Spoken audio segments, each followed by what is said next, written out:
అలల చెంచలమైన ఆత్మలందుండని కలవాటు చేశని ఉయ్యాల. అలర చంచలమైన ఆత్మలందుండ నీ అలవాటు చేసని ఉయ్యాల. అలర చంచలమైన ఆత్మలందుండని అలవాటు చేసని ఉయ్యాల. పలుమారు ఉచ్ఛ్వాస పవనమందుండ నీ భావంబు తెలిపెని ఉయ్యాల.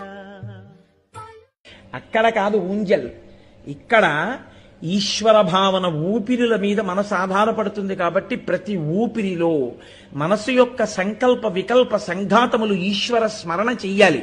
చేస్తే స్థిరంగా ఉన్న ఈశ్వరుడు ఊయల ఎందుకు ఊగాడు అని అడిగారు అన్నమాచార్యుల వారు.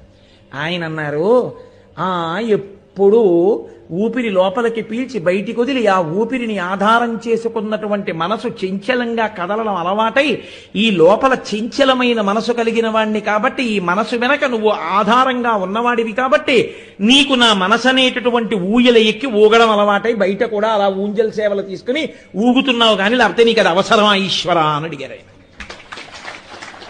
కాబట్టి అది భావమునందు కలిగేటటువంటి పొంగు.